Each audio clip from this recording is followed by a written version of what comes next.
TCC 1288 Judging and putting up with people. TCC 1288 Juger et supporter les gens. Cher Père, nous te disons merci pour cette opportunité et la proportion de regarder dans ta parole. Nous invitons l'enseignant de l'Église, le Saint-Esprit d'accomplir son ministère comme nous nous assemblons.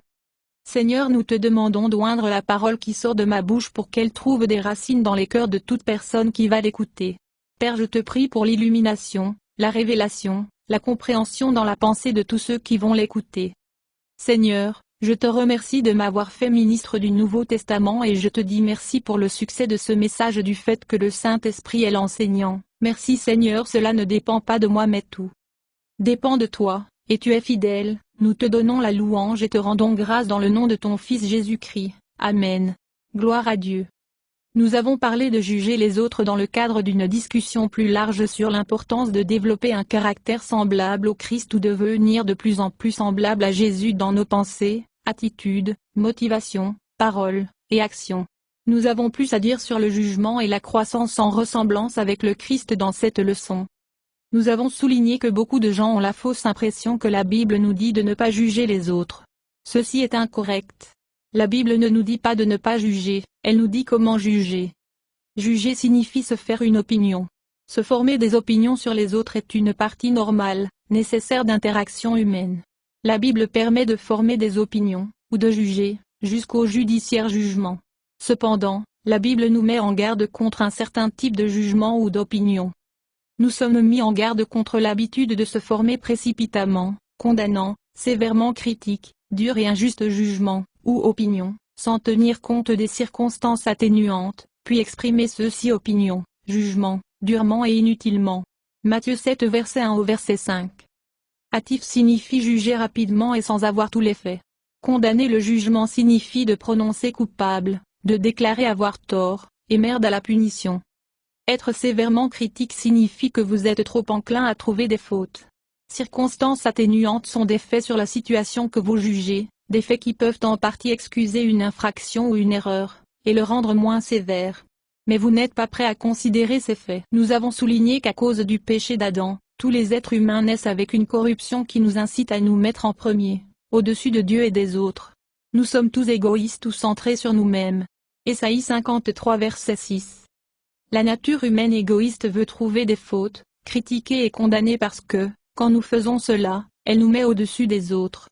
En jugeant à tort les autres, nous nous exaltons ou nous élevons. Cette tendance doit être identifiée et traitée si nous voulons remplir notre objectif créé. Nous avons été créés pour devenir des fils et des filles de Dieu, qui représentent avec précision notre céleste Père pour le monde qui nous entoure à travers notre caractère, nos attitudes et comportements moraux. Nous sommes appelés à devenir semblables au Christ. Jésus, dans son humanité, est le modèle de la famille de Dieu. Pendant qu'il était sur terre, Jésus a parfaitement exprimé le caractère et les attributs moraux du Père.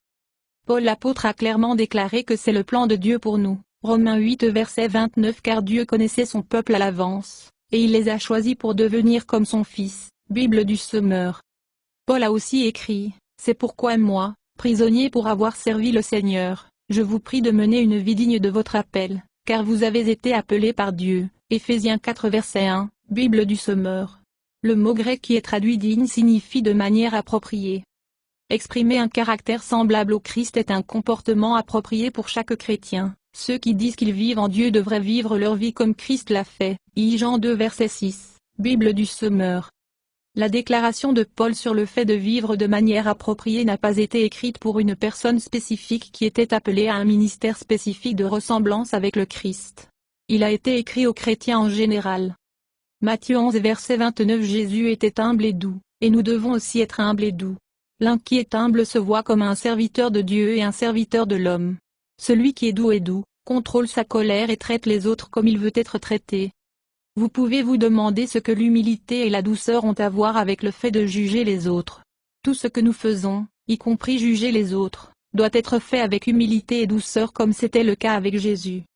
La semaine dernière, nous avons abordé les déclarations de Jésus sur le fait de tendre l'autre joue, de faire un effort supplémentaire et de donner à ceux qui demandent. Ces déclarations se trouvent dans le Sermon sur la montagne, le même enseignement où Jésus s'occupait de juger sévèrement les autres d'une position de supériorité. Matthieu 5 verset 39 jusqu'au verset 42. Nous avons souligné que dans son sermon, Jésus ne nous donnait pas les règles et procédures pour un comportement chrétien. Il s'adressait à nos motivations et attitudes envers les individus qui nous nuisent. Jésus a exhorté ses auditeurs, aimez vos ennemis, faites-leur du bien, prêtez-leur, et ne soyez pas préoccupés par le fait qu'ils pourraient ne pas rembourser. Alors votre récompense sera très grande, et vous serez vraiment agissant comme des enfants du Très-Haut, car il est gentil avec les ingrats et avec ceux qui sont méchants. Tu dois être compatissant tout comme ton Père est compatissant. Luc 6 verset 35 et au verset 36, Bible du Semeur. Jésus nous dit de traiter les gens comme Dieu nous traite. Et comme nous voulons être traités, Matthieu 7 verset 7 à 12. Il nous dit de ne pas traiter avec eux depuis une position de supériorité. Il dit d'abandonner le désir d'obtenir la vengeance, et rembourser les gens, pour les torts qui vous ont été faits. Pour ce faire, nous devons reconnaître et gérer la tendance que nous avons tous à être offensés, à riposter, exiger nos droits, être rancuniers et avides. Tout cela sort de l'autosuffisance concentrée au lieu de Dieu concentré et d'autres concentrés. L'apôtre Pierre était présent lorsque Jésus a enseigné ces choses à ses disciples. Notez ce que Pierre a écrit sur la façon de traiter avec des personnes qui vous ont fait du tort d'une manière ou d'une autre. 1 Pierre 2 versets 21 à 23. Christ, qui a souffert pour vous, est votre exemple. Suivez ses traces. Il n'a pas riposté quand il a été insulté. Quand il a souffert, il n'a pas menacé de se venger. Il a laissé son affaire entre les mains de Dieu qui juge toujours équitablement. Bible du Semeur. 1 Pierre 3 verset 9. Ne jamais rendre le mal pour le mal ou l'insulte pour l'insulte grondement, réprimander avec la langue, réprimander. Mais au contraire bénédiction priant pour leur bien-être, bonheur et protection, et vraiment compatissant et les aimer. Car sachez qu'à cela vous avez été appelés. Bible amplifiée. Lorsque votre désir est de plaire et d'apporter l'honneur à votre Père céleste par-dessus tout, et vous réalisez que les gens ont de la valeur pour et sont aimés par Dieu, alors votre traitement de reflétera ses motifs et attitudes. Vous agirez de manière christique. Pour le reste de la leçon, nous allons nous concentrer sur le problème le plus courant auquel nous sommes tous confrontés en relation avec former des opinions sur ou juger les gens, en être gentil et patient avec les personnes que nous n'aimons pas. Il est facile d'être gentil avec les gens qu'on aime, ceux avec qui on est d'accord et ceux qui ne nous ennuient pas. Le défi est avec ceux que nous n'aimons pas, ceux avec qui nous ne sommes pas d'accord et ceux qui nous dépassent vraiment.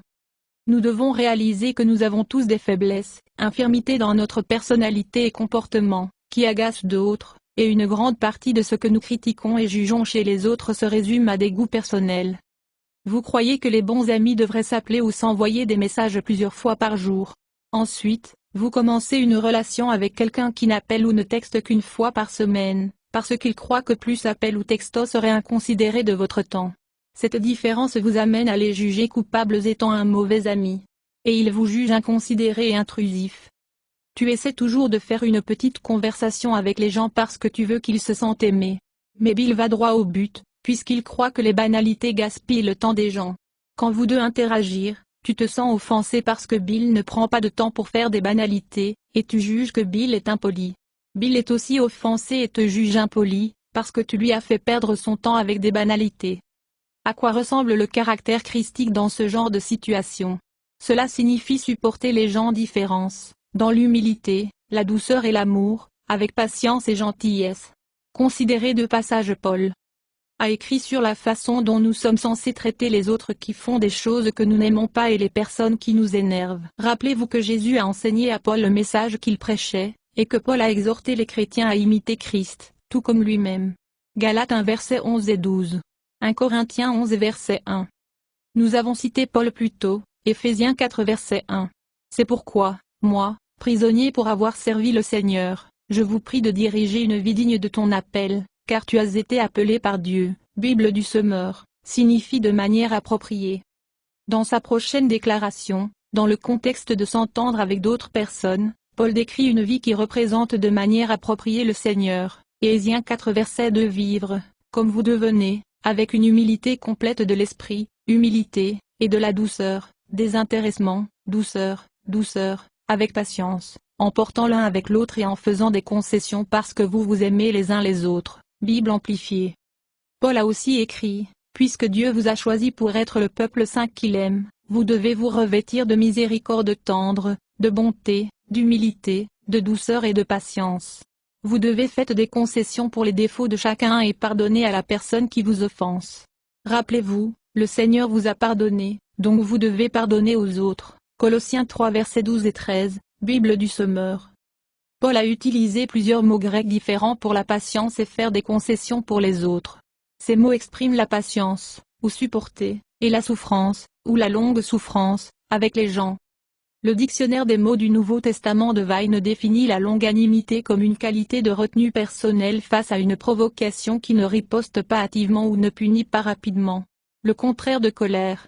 La patience signifie supporter ou endurer. S'abstenir signifie littéralement se tenir retour. Lorsqu'il est utilisé au sens figuré, le mot signifie supporter. Faire des concessions signifie tenir compte de choses qui peuvent en partie excuser une infraction ou erreur. Dictionnaire Webster.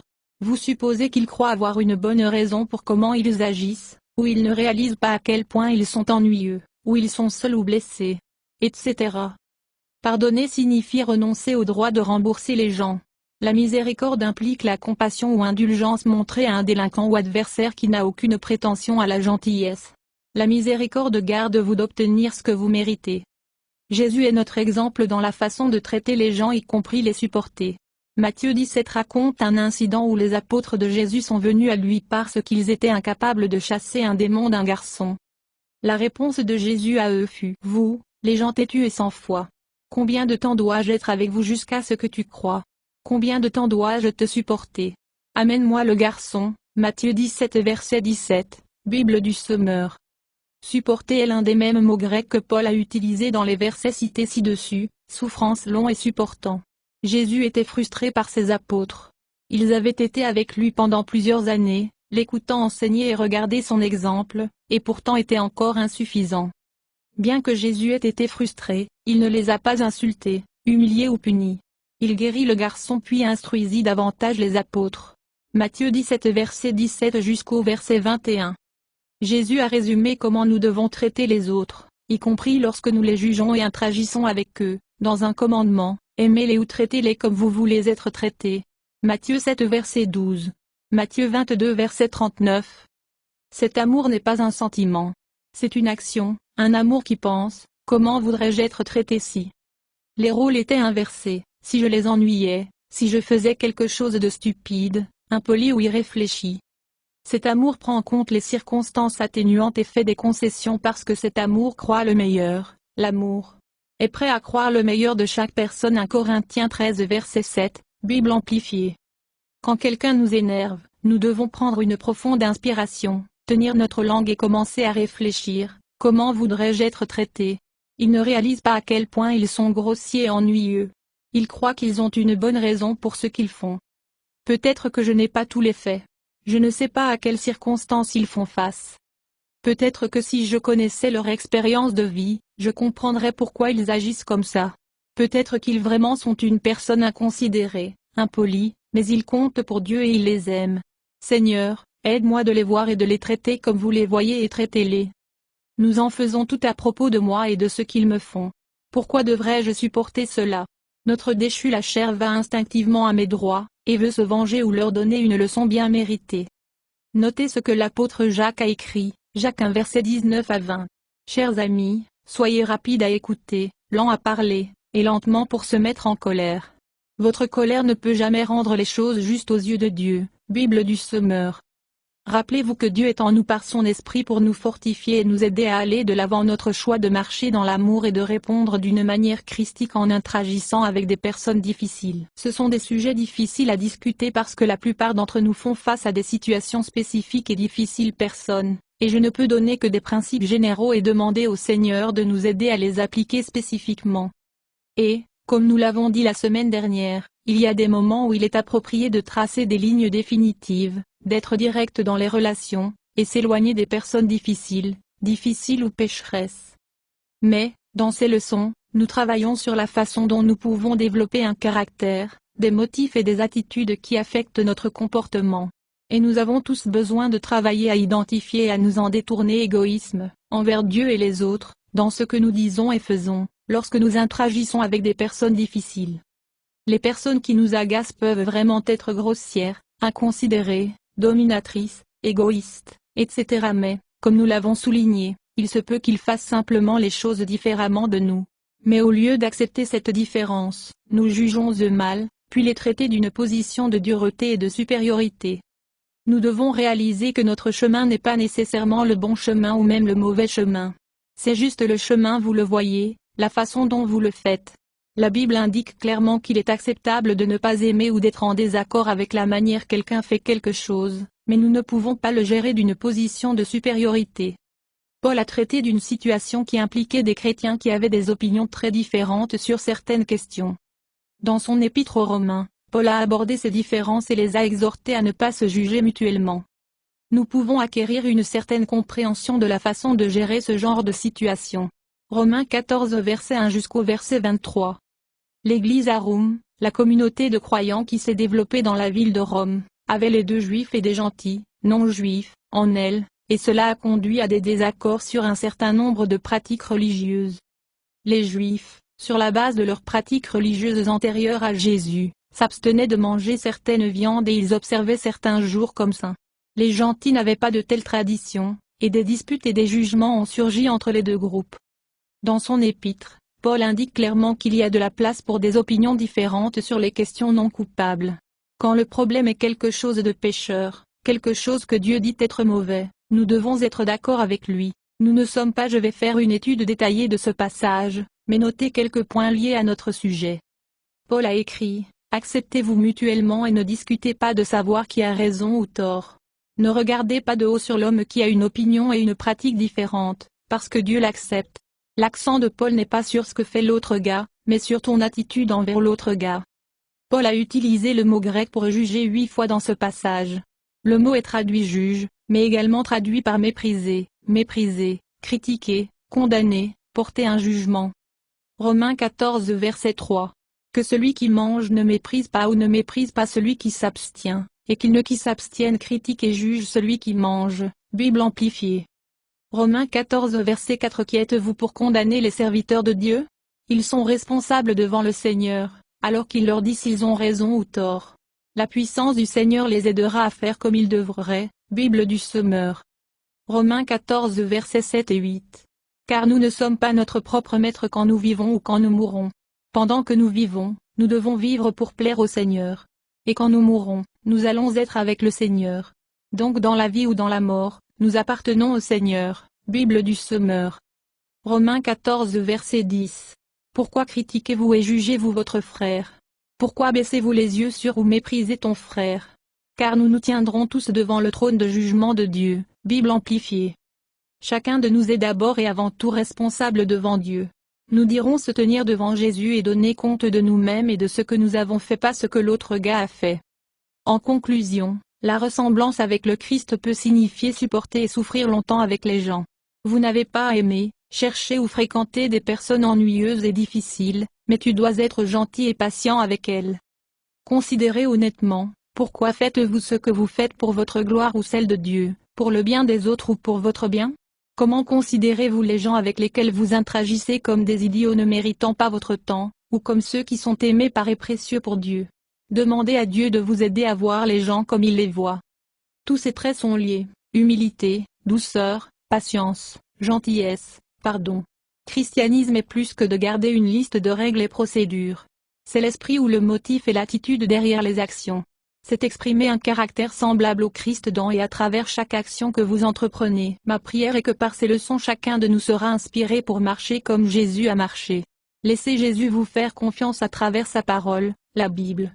Merci Seigneur pour votre merveilleuse parole que tu as choisie pour que ça passe par moi. Merci Seigneur de choisir des fils et des filles d'être conformes à l'image de Jésus-Christ et d'être faits comme tes enfants en caractère et en puissance, pour tout ce qu'on entend. Que cette leçon puisse nous donner le désir de rechercher et de grandir en Jésus-Christ dans cet endroit. Seigneur, nous vous remercions et nous vous servons sur votre scène. Notre désir c'est de demeurer en toi au nom de ton Fils Jésus-Christ. Amen. Louez le Seigneur, louez le Seigneur.